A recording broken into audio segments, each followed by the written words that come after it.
इंसान की तख्लीक से भी पहले इस ज़मीन पर कौन था? ये एक ऐसा सवाल है जो सदियों से हमारे जहनों में गर्दिश करता रहा है।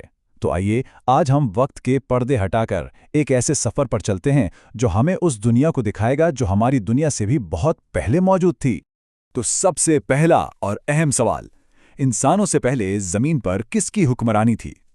ये सवाल सिर्फ तारीख का नहीं, बल्कि इसमें हमारी अपनी इब्तिदा का राज छुपा है। अच्छा, तो इस सफ़र में हम क्या क्या देखेंगे? सबसे पहले हम इस दुनिया की बात करेंगे जो इंसानों से पहले थी। फिर हम देखेंगे कि जिन्नात की हुक्मरानी कैसी थी। इसके बाद हम आदम की मोज़ाती तख्लीक का मुशाहदा करेंगे। फिर ज़मीन पर ज़िंदगी का आगाज़ कैसे हुआ, और आखिर में पहले नबी ने हमारे लिए क्या मिरास छोड़ी। तो चलिए शुरू करते हैं हमारी कहानी के पहले हिस्से से। ज़रा तसव्वुर कीजिए एक ऐसी दुनिया का, एक ऐसे वक्त का जब यहाँ ज़िंदगी की कोई मालूम शक्ल मौजूद ही नहीं थी। तो सबसे पहले क्या था? रिवायात हमें बताती हैं कि शुरू में सिर्फ और सिर्फ अल्लाह की ज़ात थी और उसका अर्श पानी पर था। ये कायनात की वो बुनियादी हालत थी जहाँ से हर चीज़ की तख्लीक का आगाज़ हुआ। ये तसव्वुर ही कायनात की वसअत और उसके खालिक की अज़मत को ज़ाहिर करता है। तख्लीक का ये पूरा अमल 6 अदवार में हुआ। देखिए, हर दिन एक नया करिश्मा। हफ्ते को ज़मीन की मिट्टी बनी, इतवार को पहाड़ों ने उसे मजबूती दी और पीर को दरख्तों ने उसे जिंदगी बख्शी।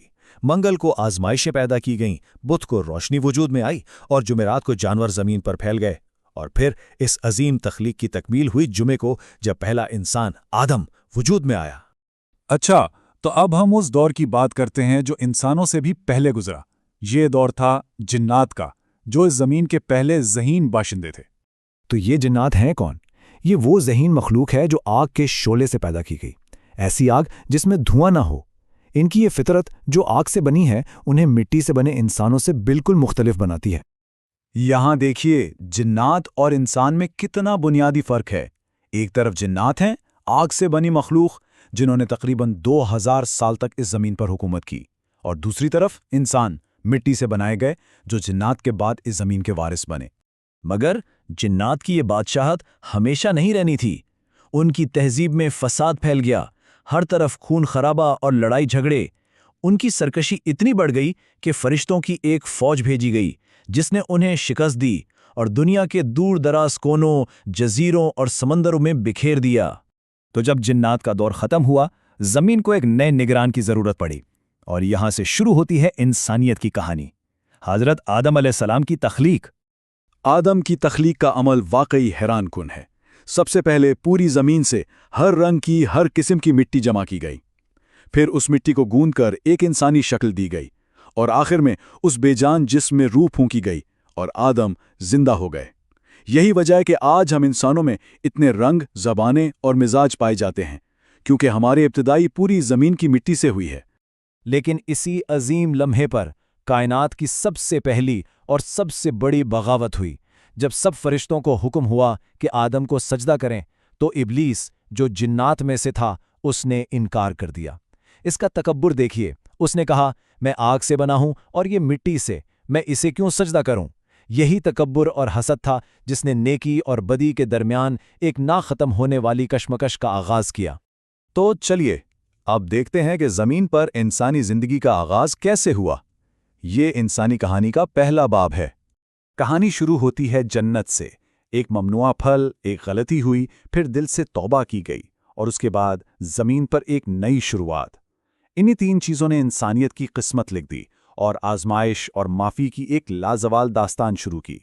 मगर ज़मीन पर ज़िंदगी आसान नहीं थी। इंसानी तारीख़ का सबसे पहला जुर्म, और वो भी एक भाई के हाथों दूसरे भाई का कत्ल।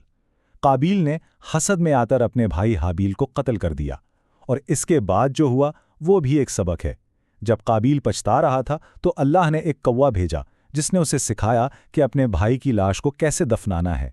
तो अब हम आते हैं अपने आखिरी हिस्से की तरफ, यानी आदम अलैहिस्सलाम का एक नबी के तौर पर किरदार और उनकी वो अजीम मीरास जो उन्होंने हमारे लिए छोड़ी। क्या आप जानते हैं कि पहले नबी आदम अलैहिस्सलाम की उम्र कितनी थी? तकरीबन 960 साल। ये इतनी लंबी उम्र इसलिए थी ताकि वो अपनी औलाद की रहनुमाई कर सकें, जो इस वक्त तक लाखों की तादाद में पूरी दुनिया में फैल चुकी थीं। और हिदायत का ये सिलसिला रुका नहीं। आदम से लेकर नूह तक देखिए, तकरीबन 1200 साल का वक्फा। پھر نوح سے ابراہیم تک 1700 سال سے بھی زیادہ یہ سلسلہ چلتا رہا، نسل در نسل، موسیٰ، عیسیٰ اور آخر میں آخری نبی حضرت محمد صلی اللہ علیہ وآلہ وسلم تک پہنچا۔ تو یہ پوری داستان، یہ کہانی ہمیں کیا بتاتی ہے؟ یہ صرف ایک قصہ نہیں ہے، یہ ہمیں انسانیت کے مقصد کے بارے میں سوچنے پر مجبور کرتی ہے کہ ہماری تخلیق کتنی خاص ہے، اور نیکی اور بدی کے درمیان یہ جو ازلی کشمکش ہے اس کے بارے میں کیا سکھاتی ہے۔ یہ ایک ایسا سوال ہے جس پر ہم سب کو غور کرنا چاہیے۔